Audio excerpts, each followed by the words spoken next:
Hi, welcome to the Bookish Things podcast. I'm Scott, I'm Eric. and this episode we're doing Ernest Hemingway's A Farewell to Arms. So we'll start with plot summary. So the main character is Federico Henry. He's an American. He's serving in the as a medic in the Italian army. The first part of the book takes place in a break between the fighting between the Italian army and the Austrian army. And book one ends with Henry being injured, right, by the Austrian mortar fire and being sent to a hospital in Milan. Right.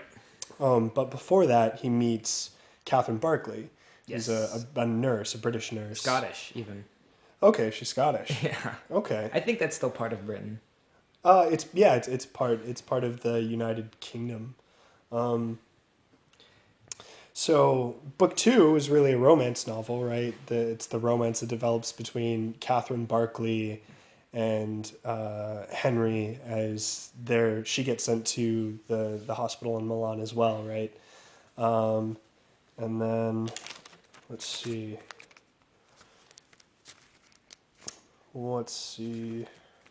Part three is what? It's happened again. It has happened again, but they don't know that because they're not listening. They didn't hear this part. So we're gonna have like eight takes before you actually figure out. No, we shouldn't. Your We notes. shouldn't have 8 takes. Right. So okay, book two.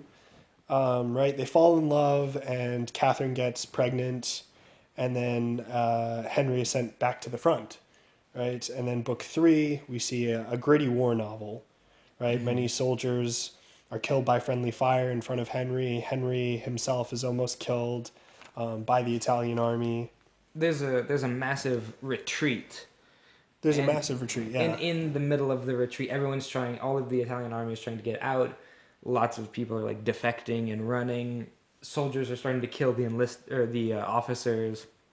And so Henry and his band of like other paramedics and ambulance drivers are trying to just get out. It was him and some engineers, right? Yeah. They were retreating. Some carboys. Yeah. But so he, after almost being killed by the Italian army, he deserts, right? And that's what happens at the end of book three. Book four is Henry reunites with Catherine, and they escape to Switzerland before Henry gets arrested by the Italian army, right? Where they would kill him. I don't think he was trying to escape the Italian army by going over to Switzerland. Yeah, to Switzerland. And then when he's there, the police there question him, but he lies. And yeah, the Swiss police, like Yeah. they question him, but yeah. So let's see. Book five, Henry and Catherine are in Switzerland. Their son is stillborn, and Catherine dies, and that's really it. That's the end of the book. Yeah. So that's the whole plot. I looked at the very last paragraph right before we started, just to kind of remember where it leaves off, and it quite literally leaves with the last paragraph as a conversation between him and the doctor, after the doctor had told him she's going to be okay, she's not going to die, and then Henry's sitting there with her as she's unconscious, and then the doctor says she's pretty bad, we don't know, She just starts to hemorrhage. she might die, and then the last paragraph is after she's died, him talking to the doctor, and the doctor just saying, can I take you to your hotel? And him saying, no, I'm just going to be here. And the very last sentence, I think, I can look it up because I have my beautiful copy next to me. The last sentence just says, it was like saying goodbye to a statue. After a while, I went out and left the hospital and walked back to the hotel in the rain. The end. I was reading before this that in the like brand fancy new version of A Farewell to Arms, I don't know if it's still Scribner and Sons, that they've included all of the endings that Hemingway wrote for it at the end, and that there's something like 47 endings total that he wrote. And I don't think you could get a better ending than this.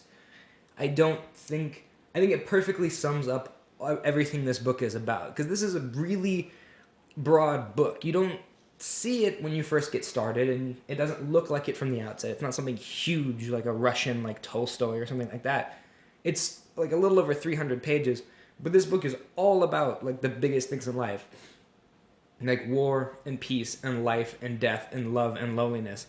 And I don't think any of it would have come together and hit as sharply if it didn't have that big moment Just at the abrupt end. ending Right. after something really climactic, Right. or dramatic.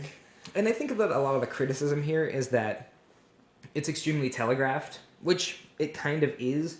As soon as you get into book 5, you start to like get hints of things.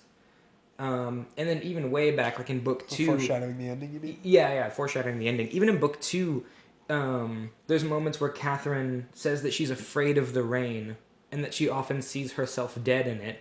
And so as soon as it kind of like starts to storm, they leave Italy in the night in the storm and row. Right. When I first read this book, that is where I assumed something bad would happen. Like the boat would sink. Because the barman whose boat they take keeps telling him, like, I hope you don't drown. That was a really tense moment for me Yeah. when I was reading, is as Henry was like rowing the boat through the storm, I guess. Yeah. Something like 30-something kilometers down the lake. Yeah, I was expecting them to get caught. Right, and they keep saying, the barman just keeps saying, like, don't pay me now for the boat, pay me if you survive. Yeah.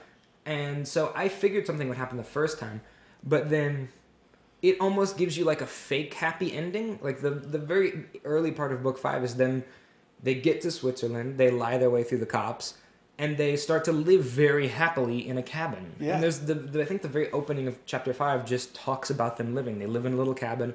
There's a woman and a husband who live below them that bring up their food, that light their stoves. They're having this amazing time. They walk, they're extremely happy until the like beginning of birth and labor, and then it just all collapses. Yeah. A couple things you mentioned that I want to talk about. So you talked about the things that this book is about. It being about life, it being about death, Yes. it being about love and loneliness. So like those are things that the only other thing I've read by Hemingway is his complete short stories collection, which We is have to read more Hemingway for this. it's really good. But a lot of similar like things thematically. Very much so. Yeah, a lot of like romantic stories, a lot of death, a lot of violent death. Yeah. So the other thing is the ending. So I forgot. This was my first time reading it, and I didn't know how it ended. I did see. I mentioned this earlier to you off mic that Silver Linings Playbook, if you watch it, gives away Right. the ending kind of. Yeah. There's a hilarious moment. Who's the actor? Bradley Cooper. Bradley like Cooper, yeah. throws the book out the. He's like, "What the fuck?" and throws the book out the window. And that was kind of my reaction too to the ending, was like, what the fuck, and I was kind of upset by it. I suppose at first. It is very, very stark. Like I feel like even with some of the foreshadowing, I don't think anybody the first time sees this coming. This was the second time that I've read this, and I'm a huge Hemingway fan, like easily one of my favorite authors. And the first time I had read this was in college, probably now like almost 4 years ago. And I always used to go to a coffee shop near my college, and I would read there. In the hot summers, they would like keep the big doors open, like at the front and the back, and there'd always be a nice breeze, perfect reading environment. And I would always be happy when I read there, and I read a lot of Hemingway there. And I remember when I was reading this, it was one of those warm afternoons, like everything's cool, everything's going good, having a coffee, jazz in the background. And I get to that last chapter where it wraps up, and I feel like it ruined my entire day. Like, it's not an ending or a book that I feel like anyone would cry over, but it's almost like one of those movies where you watch it and you don't cry for like 15 minutes when it's done, but it like fucks up the next week of your life. Cause you're like, you just, like how hard the themes of the book hit. You're like, life is extremely fragile. And like, that's kind of one of the terrible things about it, is because Hemingway writes so realistically that this is believable, that this could happen in your life just as easily as it happened anywhere. Right. And I feel like anybody who's had an extremely sad moment in their life has felt that kind of like, it's almost like jumping into a cold pool. Like it almost takes your breath away for an instant as you start to like realize what's happening. Like if you've ever been awakened by like a phone call from a hospital and you have the exact same feeling of like, oh, this can't be happening. This isn't right. And I think that, I mean, like I said, I think it's a perfect ending for this book because it wouldn't truly be a war story without it. Like, there's lots of death leading up to it. There's death in, like, Sure. the engineers as they're trying to escape from Italy. But all of that almost feels, like, very fake and kind of, like, reduced and quiet compared to, like, how hard that hits you. Yeah, I mean, the other characters that are being killed off, they're tertiary characters. Exactly. So when they get killed off, I mean, it has an impact on Henry to some extent. Usually these are people that he doesn't know too well. Right. And it doesn't have much of an impact on the reader when these soldiers are being killed. But yeah, with Catherine, it's different. I mean, she's the other main character next to Henry, so yeah, her death is more impactful. I feel like maybe I should have seen the ending coming, seen Catherine's death coming, because I did read the short story, or his complete collection of short stories before reading this, so I feel like maybe I should have seen it coming. But yeah, I didn't. It took me by surprise. I like the way that you introduced the different books as almost being separate kind of novels onto themselves. Like you described, book 2 is almost a romance novel. Book 3 gets back to a war novel. And I think that's why these things are so impactful. Because when you're in the middle of the Italian retreat and, like, you know, one of the soldiers and the engineers gets shot and killed, you expect it. There's these really tense moments where they're, like, hiding in barns and you're expecting death because so many people are dying. Henry gets to, like, where the, like, quote, battle police are, which are just enlisted soldiers who are just killing people for feeling like they let the army down. Yeah. You expect it. It doesn't come out of a surprise. And in a weird way, the book is almost structured with, like, a little bit of war, a little bit of romance, a lot of war, and then a lot of romance at the end. You're expecting this big romantic getaway. Even as tense and dangerous as the boat scene is as they escape to Switzerland, it's extremely romantic. They land and they have a nice breakfast. Yeah. And it's almost like... And they're so happy after, Right. It's almost like this pattern of, like, war and romance goes back and forth, that the fifth is just jammed together. It's almost like the death comes out of nowhere. Like, you're reading a romance novel, but then, like, the war gets mixed back in. Yeah, I mean, there's a difference in the kind of war novel that we see in the first chapter. I mean, the first chapter, it's a break in between the fighting between the Austrians and the Italians. So right. the third book is a much grittier war novel than the first book is. The first book is just a lot of dialogue about the war, and they're just talking about, do you think the war will ever end? Who do you think will win the war? And you get a sense that Henry has a little bit of a different perspective on the war than the other Italian soldiers because he's an American. Right. And that brings me, I suppose, to what I want to mention is that the plot of this book is similar to Hemingway's own biography. So he drove an ambulance in World War One. Yes, for the Italian army. For the Italian army. He does that a lot in his writing. The Sun Also Rises, which I'm sure we'll get to on this podcast, is also extremely biographical. It's of his time living in Paris and Spain, and the characters in that novel directly are based on people in his life. And I believe he pulls the same thing for Whom the Bell Tolls, and then later in his life for The Old Man and the Sea. They're all very... it's like he took the advice that someone said, like, write what you know extremely seriously, and he only wrote exactly like the experiences that he had with some embellishments. So he was injured in World War One. He did get sent to a hospital, and he did have a romance with a nurse while he was there. Yes, that's all true. Thoughts on World War One as far as... So this war was actually talked about through the cultural zeitgeist at the time, about a war that was kind of a holy war, a just war, a war to end all wars. But Hemingway in this book paints an image of World War One as really meaningless. Yeah, and I think he's almost a little ahead of the times with that.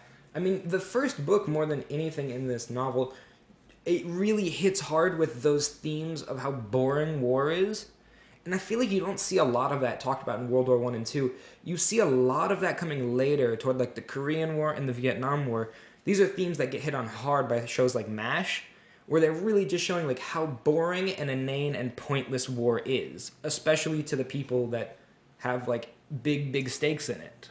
That, like, these are people's jobs, and when it's either all or nothing. They're either extremely bored or they are dealing firsthand up close with death.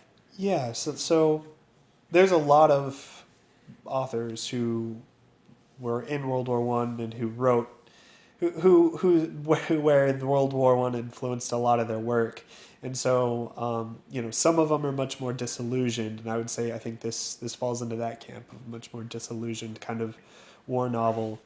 I found Henry as a character to be sympathetic. Yes, very much so. Catherine Barkley. So a criticism of this book is that Hemingway's treatment of the character Catherine Barkley is sexist. Would you agree with that? I'd agree in the same way that anything made in this time. The works reflect the attitudes of people during their times. A lot of people throw the same thing at The Sun Also Rises for anti-Semitism, because there is a Jewish character who's treated, I wouldn't say treated bad, but written as almost like the guy no one wants around. And I don't think it was intentional. I don't think Hemingway was a hateful person necessarily. I just think these were how things were said and thought of in those times. I don't know exactly when this book came out. I think it was 24, 26? No, it was later than that. I know the copy I have is from the 40s, and I would still expect the same thing from a book written in the 40s. That it's almost just like you couldn't find like a movie made in the 30s where women were written about in a progressive way because society hadn't gotten there yet. It's almost, I think it's misguided to look at ancient literature in such a modern lens. Without considering just that it was a more sexist time. Right. Like I mentioned MASH earlier, which I'm also a huge fan of. Grew up watching like tons of it. In the first, I think, season or so, I know it came from the movie, they have a roommate who only appears in like the first season, who's a black dude, and his name is Spear Chucker. Like there's no, it's not a nickname, it's not anything. That is what they call him. And that show, I mean, it was supposed to be in the Korean War of the 50s, but it came out in the 60s and 70s. It was still sexist and racist back then, not 40 years ago. It's gonna be crazy sexist 80 years ago. Right. And I think actually for the time he's writing, it's not as bad as a lot of other things. Right, yeah. So, I mean, there's admirable qualities. I mean, some of the dialogue is kind of sexist, especially the way that she talks about Henry. I mean, she talks about him as if he's her god, her religion, her entire reason for existence. So, but I mean, she's also somewhat brave, right, to try and escape with him. Absolutely. To serve as a nurse during the war. And yeah, I mean, it's not like she's this character that you despise in the book, and it's not like we despise her. We don't despise her in any way, and even if we did, it's not like because she's a woman or a female character.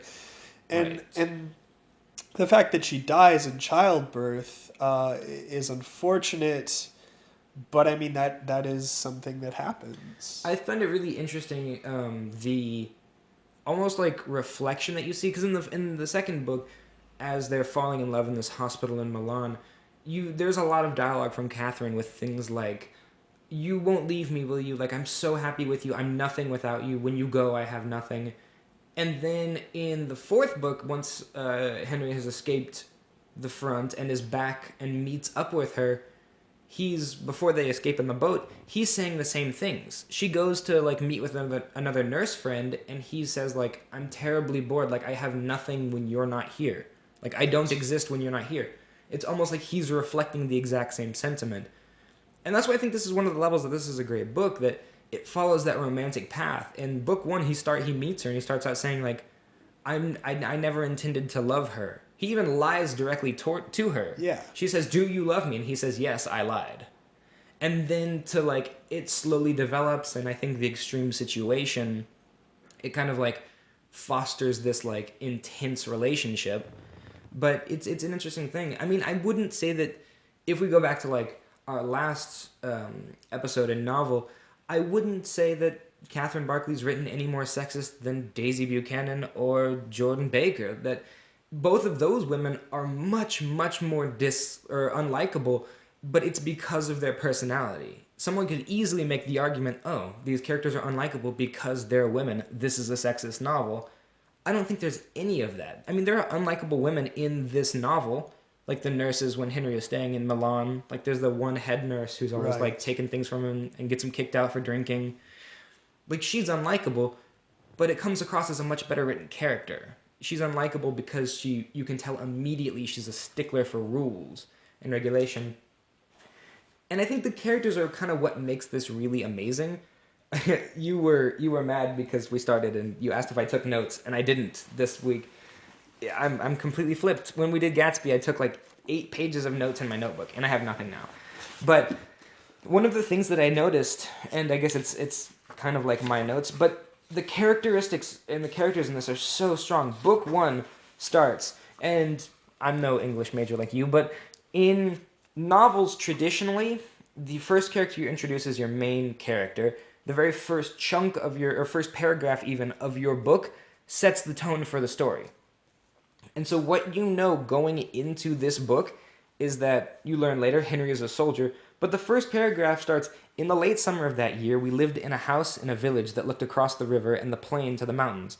In the bed of the river there were pebbles and boulders, dry and white in the sun, and the water was clear and swiftly moving and blue in the channels.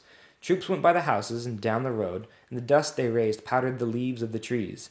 The trunks of the trees, too, were dusty, and the leaves fell early that year, and we saw the troops marching along the road, and the dust rising, and the leaves, stirred by the breeze, falling, and the soldiers marching, and afterward the road bare and white, except for the leaves. This is a war novel. This is a book of death, and the first paragraph is nothing but descriptions of the leaves, and the trees, and the areas that surround. I think this is such a beautiful characterization, and one of the reasons why I love Hemingway. I'm sure we'll spend like another 20 minutes talking just about Hemingway's writing style, but the first paragraph of the novel doesn't mention the narrator, doesn't mention any names. We know this is spoken from Henry's perspective, but he's a soldier who could not care less about the war. The only mention he has of soldiers is as they go by, they kick up dust and it gets on the leaves. That's the only thing he notices about them. Right. And when they leave, the trunks are a little dusty and the road's bare. He is a soldier, and it's almost foreshadowed that he is a soldier who cares nothing of war.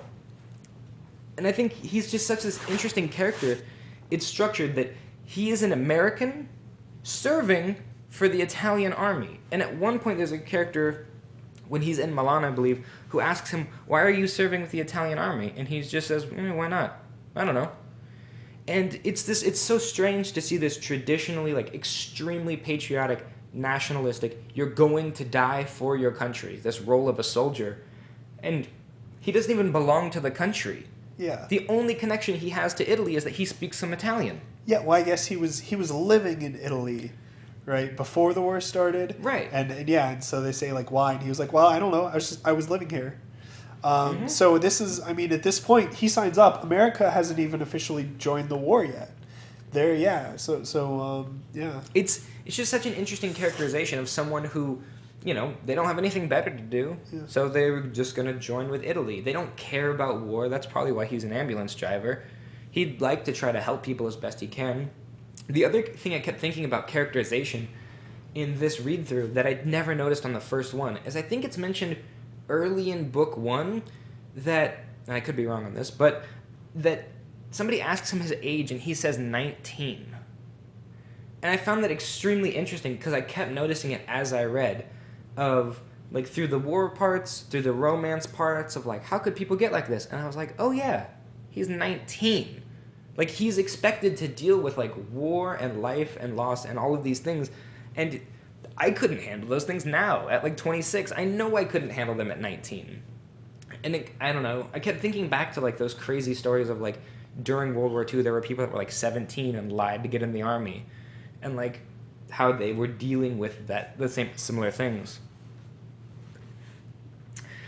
So yeah, extremely strong characterization through this. And I guess it's kind of a good segue into talking about Hemingway's writing style. Okay, if sure. there aren't other characters. I guess the other character is Rinaldi. Right. And as you read this through over the course of a couple weeks, you texted me a few times about Rinaldi. I did. I liked him as a character.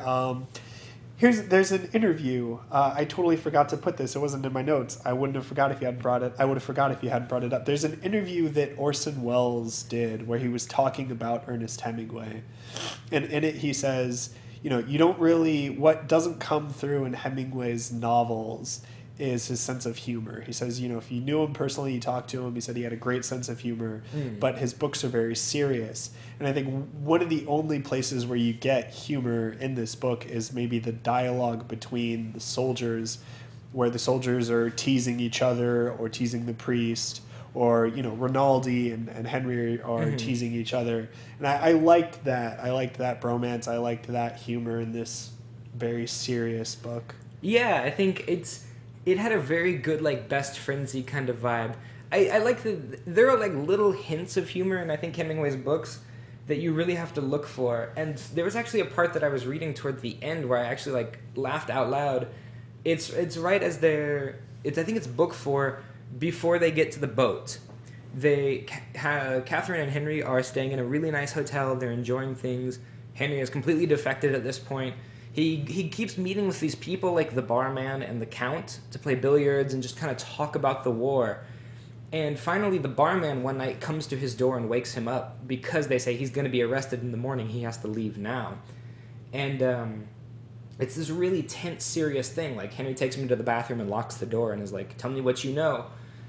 And he basically says, okay, you have to get out now. I don't know when they're coming, but they're going to come in the morning, so you have to leave. You have to get out of the country, basically. And so he wakes up Catherine and says, we have to go, we have to pack our things. And Catherine says, who's in the bathroom? And he says, it was the barman, he's warned me. And Catherine says, can we trust him? And Henry says, yes, I almost bought him some pipe tobacco once. As like this huge like favor thing. And she goes, okay, good then.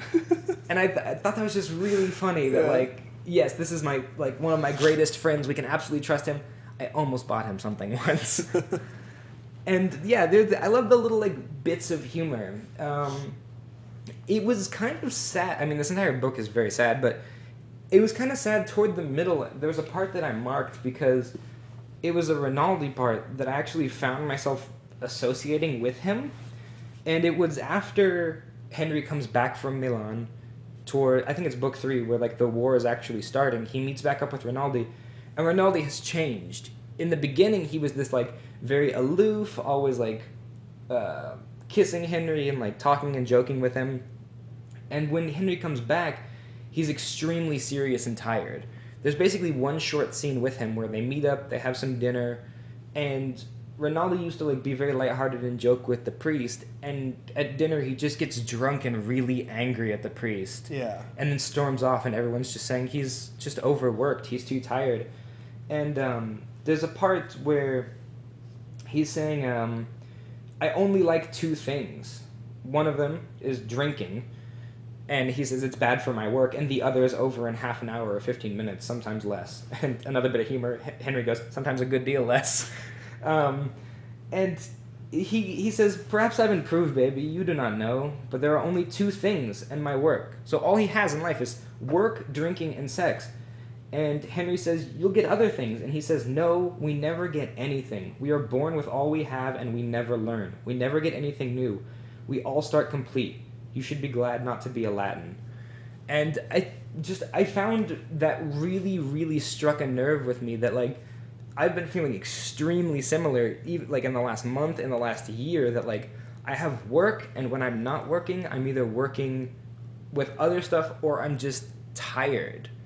And it really made me sad to see how close to home that hit. And I've had these exact thoughts before, like there's nothing else in my life. I just work. And the only feeling I feel anymore, I'm not happy, I'm not sad, I'm just tired.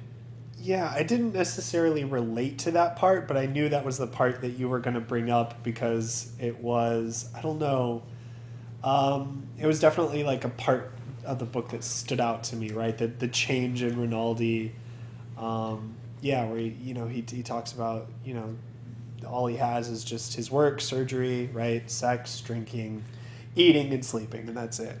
And how he's just kind of lost himself. It was almost sad, too, because it hit me as he was so happy before, and now he's sad that I mean, from Rinaldi's point of view, what had happened, he basically, his friend had been extremely seriously wounded and sent away to a very far away hospital where he spent months and months there.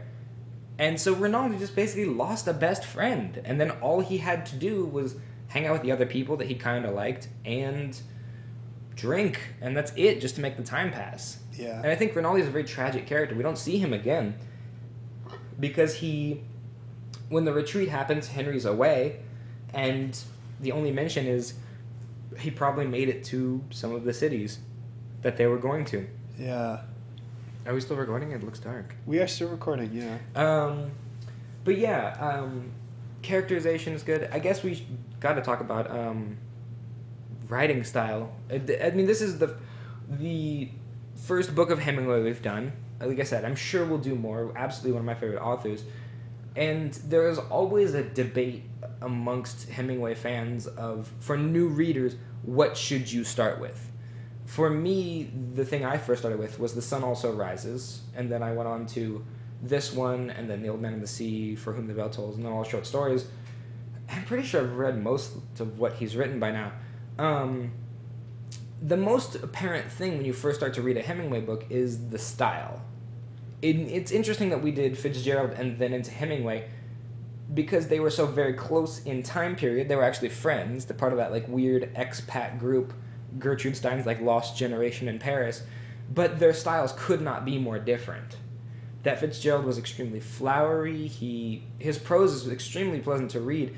Hemingway started his life working for a newspaper, and they demanded like very short, quick, simple sentences, very few adjectives, report things exactly as they are. And this is something that never left his writing. He writes extremely simply. The dialogue kind of takes a bit to get used to at first because he really doesn't like to do the piece of dialogue and then he said, or a piece of dialogue and then a different name, mentioned or shouted or whatever. A lot of the dialogue, there'll be pages where it's just quotation marks, quotation marks, quotation marks, quotation marks, and you kind of have to keep track in your head of who is speaking. So he has this very bland, I wouldn't even say bland, but I'd say it's very simple style. And I think some people really hate it. It really works for me because it almost makes things feel more realistic. It's almost, when I read a Hemingway book, it's almost like it paints a picture in your mind. And it's like watching a movie where a scene is set, the outsides, what's happening is briefly described, and then it's just exactly what's happening. If there's dialogue being spoken, it's exactly that dialogue. There's not a lot of subtext. There's not a lot of little descriptors here and there. He just writes it how it happens. Like, did you find any of this, like, tough, or did you find it enjoyable, or did you find that, like, it was lacking? It is. It's definitely different from the flowery prose of F. Scott Fitzgerald. This is my first time doing a Hemingway novel, right? The first thing I ever read from Hemingway was his complete short story collection. I had to do that for a class in college. So I was familiar with his style before, how minimalistic it is. That's a good way to put it. I enjoy it. I enjoy his short stories a lot. I enjoyed the style of the novel. Yeah, I don't know. There's parts. Here's what I'll say is there were parts of the prose for The Great Gatsby that I didn't like. Mm-hmm. Because they were so flowery, and it made it hard to understand at points. Right. With this book, I don't get that. Since it's more minimalist, it's easier to understand, and I still enjoyed it. He still has a pleasant style, aesthetic to his prose. There's still a style to it that's still enjoyable. It's just different. Right. Yeah, that makes a lot of sense. Yeah, that he used to be a journalist when you consider his writing style. I really like the sparseness when it contrasts with like descriptions of nature. He does this a lot. He does it like when the story begins in the little village. He does it as he's like even in Milan a little bit. He describes some of the surroundings. And then in the boat, as they're going down, and as the sun starts to come up, he's describing all the area around him. And I really, really like the like simplistic style and then just the lush descriptions of nature. And it reminds me a lot, which I then read later, of Cormac McCarthy.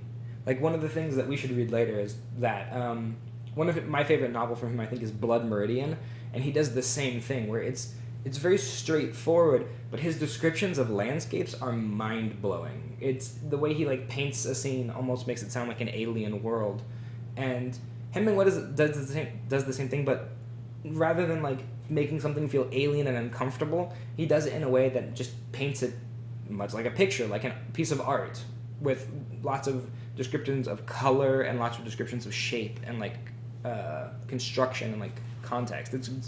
I think it's really nice. You get less of that in his other novels, which is kind of sad. In The Sun Also Rises, there's a brief bit of nature, but it's mostly in cities. This one made me really happy. I like those descriptions. It made me want to go live in a little Italian village, like surrounded by like streams and mountains and beautiful places like that. Maybe it's a kind of love that he had for the landscape of Europe. I would say that. It Yeah. comes through in the writing a bit. I think it's an interesting comparison, like doing Fitzgerald and then Hemingway. Personal story: when me and my girlfriend first started dating, I mentioned that I like to read. She likes to read, and she hadn't read many American books, so she asked to borrow a couple of my books. And the two that I started her off were The Great Gatsby and then Hemingway's short story collection. And she started with The Great Gatsby, and it is a tough book in the beginning. Like, I read quite a bit, and there's, like you said, there's parts where the prose gets in the way. When you find yourself reading paragraphs multiple times because you're like, I don't know what he's saying. You have to like really pay attention to grammar and, oh, does this punctuation mean this thought ends, this description isn't connected to the past? And with her, as she read it, she got kind of like stuck in the first few chapters, also English not being her first language, and kind of gave up on Gatsby, but found Hemingway extremely easy to read because it's very short descriptions. I read an analysis once on Hemingway in his writing style that even the words he uses are almost the shortest, simplest ways he can say things. He uses very like short, I think primarily like Germanic rooted words. Like, he would never say like investigate, which would come from like a Latin root. He would just say like look. Yeah. And it's an interesting kind of like analysis into his writing. And I don't think everyone could do it. I think there's a lot of people that, since Hemingway wrote, that probably tried to emulate his style, and I think very, very few could do it like he could. And it's one of those things, it's almost like looking at like a Jackson Pollock, and like somebody who might be not so familiar with art would be like, this is stupid, like a 3-year-old could throw paint at a wall. But because they don't understand it, people who first read Hemingway would say like, this is stupid, like anyone can write just like really simple dialogue. Oh, they do this and they do this and then they went and did this. But there's so much beauty like underneath the writing. Completely agree, yeah. The other thing that I feel like we need to mention about his style specifically, at least for this novel, is that each chapter is just a scene. Yes. So there's a scene opens at the beginning of the chapter, scene ends, chapter ends. And so you'll have short chapters that are just a page or 2 pages long, and then you'll have other chapters that are longer and the scenes go on for multiple pages. Mm-hmm. But that's how he punctuates them. Is there's not a single chapter, I don't think, that has multiple scenes in it. No, a lot of the times he'll start chapters with kind of almost like backfilling. Like, I think it's right at the beginning of 35. The previous right at the beginning of book 5, it might be chapter 35. The book 4 ends with just them eating breakfast and then being arrested. As simple as that. And then it opens with them like being driven somewhere, and there's like a inane little argument between guards of like, go to this town, no, go to this town, this is where it's best. And then the next chapter starts with just like a few page description of how they've been living. Like, we've been living like this, like in a cabin with these people serve us, this is what we do, this is what we eat. Even down to like, our living room is up here, it's got some comfy chairs, we read books, we play card games. Like, it's very simple, but it just describes like, it almost sets the scene, like you say, and then a scene happens, and then you move on to the next chapter. Yeah. It gives the book really natural pacing, I feel, because nothing feels too long. You kind of get in and you get out. See, you don't have a chance to get tired of any one specific part because, like, boom, you're on to the next thing. Yeah, and that one specifically, what? It's like the scene where they've just escaped, right, to Switzerland, Mm-hmm. and they're lying to the Swiss police about why they're in the country and where they're from. And he doesn't necessarily believe that they believe the lie, Right. but that's not important. And yeah, they're arguing. There's a brief argument about where to go, and then they go somewhere, right? And then yeah, the next chapter is they're there. They're already at the place. They've already been living there. They've already been living we there don't for a know. while, Yeah. and Catherine and him are just living there, and she's going to go into labor soon, right? And that's the next part of the story then.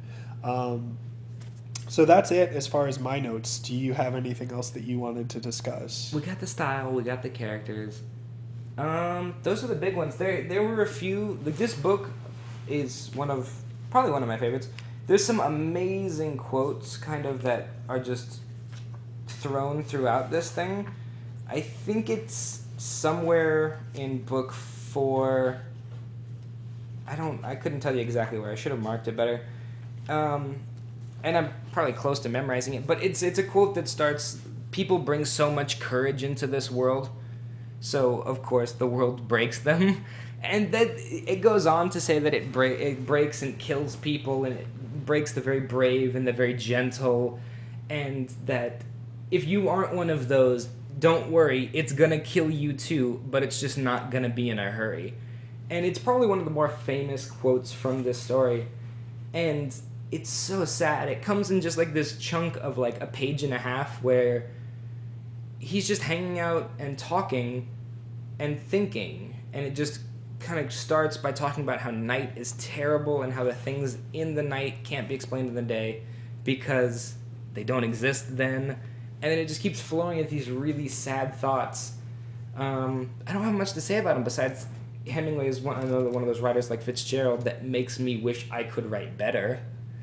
But this is such a sad book. I feel like there's a certain amount of books that are good in the sense of, like, in a work of art sense, and that if someone asked, like, oh, should I read A Farewell to Arms? Yeah, of course. In the same way that you should, like, see a brilliant movie, but this just happens to be extremely sad. Like, did you get the feeling throughout reading this book? Were you, like, happy and then sad and happy and sad, or was it just kind of dark throughout for you? I don't know. The first part was more boring. Yes. The part 2 is when they kind of start their romance. So that one, I was still a little bored. I wasn't like too invested in their romance at that point. Third, right, is where the grittiness of the book it really starts pretty much when he goes back to the front. Right, when he goes back to the front, third part of the book. That one is the really gritty depiction of World War One. Mm-hmm. That's where the sadness started to come in, I suppose. And then fourth part of the book, or maybe fifth part of the book, right, is the happiness of them in their kind of like romantic bliss together in Switzerland. And that's just kind of like, I don't know, ends so abruptly. Right. So yeah, I guess you have it was sad, I suppose, during the third part of the book, and then that ends, right, and you've got this happiness to it. So yeah, I had a thought and it just slipped away from me. I don't know. Yeah, I don't think. Probably I would say even more than just being sad there was this kind of a mortal fear I had for Henry, right? Like I was expecting him to maybe die, right? He's a soldier in World War I, so I was expecting his character to maybe get killed. Especially after, like, all the dangerous situations he is. I mean, he deserts. He knows they're going to come for him. So there's parts where you think, like, maybe he'll get killed by friendly fire by the Italians, or you think maybe he'll get killed by the Austrians, or maybe he'll get killed by the Germans, or maybe he'll get captured, or there's part, and then there's like another part after that where after he's like successfully retreated, and then now you're like almost certain that he's going to get killed by the Italian army, right? That's the part where what are they? The battle police. The battle police they're just lining officers up and killing them. Yeah, they're just lining officers up and just executing them, right? And then Henry's in line, and you're almost certain he's gonna die, and then he tries to escape, and then you think maybe he's gonna die while he's escaping, right? Yeah. So yeah, there are multiple. I think that was the biggest thing, was maybe kind of like a suspense or a thriller thing where I was more mortally afraid for his character, and you get that again like right before Catherine dies, I suppose. Mm-hmm. Yeah, it kind of shifts. The last thought I had on it was that the ending, and I read an analysis from someone that said that they viewed, like, so many people view this as a very sad ending, but that in the context of the novel, it should actually be a happy ending. And their argument was that in the end, Henry has been completely freed of all his responsibility. He doesn't belong to the army anymore. He's escaped arrest. He's in a country where they're not going to mind. And the only other things he had in his life were Catherine and this baby. And they talk very casually about the baby. It's not, I wouldn't say either of them sound excited about it. Right. They talk briefly about it, like, oh, we'll have the baby. Or like when Henry's leaving Milan to go back to the front, she just says, oh, I'll just do a great job with it. I'll get the best. I'll go to the best place. I'll have the best doctors, and then I'll just deal with it. It'll be fine. Whatever. But they don't really ever talk about the reality of it. Henry's never imagines like, oh, this is what it's going to be like when we have this kid. And so suddenly he has nothing anymore. But the author's argument was that he has nothing in a good way. He has no more responsibility. He's now a man in a new country with nothing to tie him down.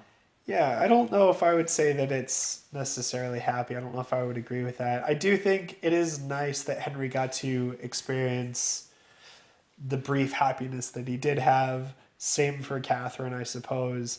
Yeah, that does bring up an interesting point, is that neither of these characters seem particularly excited to be parents. I mean, we keep tying it back to the previous novel, but I got a very similar vibe to Gatsby, where the Buchanans they have this kid who's like 3 or 5 or something, but they mention it once in the novel. They mention the baby, oh, it's like learning to talk or something stupid, and then they're just moving on with their own lives.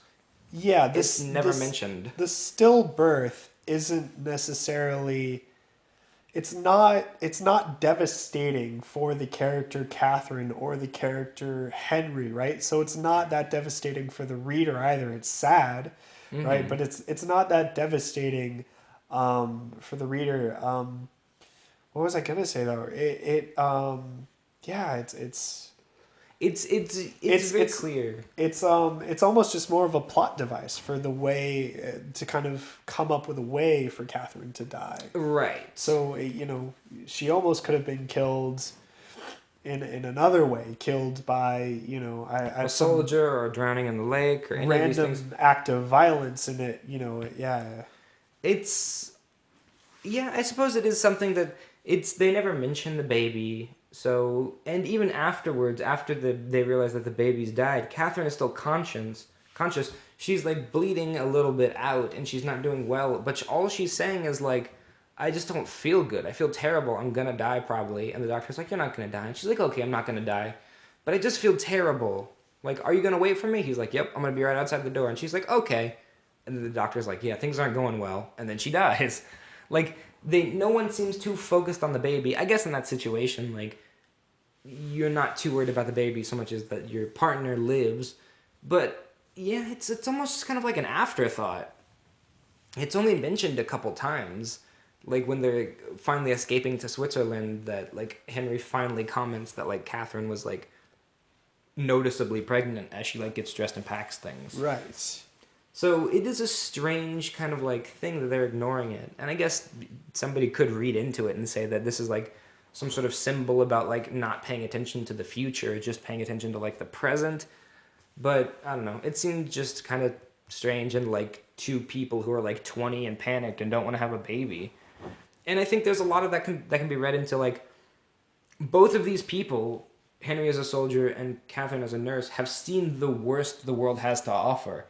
And why would they want to bring a kid into that? That's a great point. Yeah, because they do start talking about the future for their baby, right? And they talk about how they don't think the war is ever going to end. Right. They talk about thinking that their baby is going to grow up to be, a lieutenant or a general, right? In the same war, fighting the same war that they were in. Right. So when you talk about a disillusioned war novel, who would be excited to bring a child into that world that's at war, to raise a child in that environment? Yeah. Yeah, the ending has a strange description too. Right before the last paragraph, Henry is with Catherine, and I think the sentence is as simple as like, I was with her, she was unconscious for a long time, and then I knelt by her bed and cried, and then she died. And that's pretty much all you get.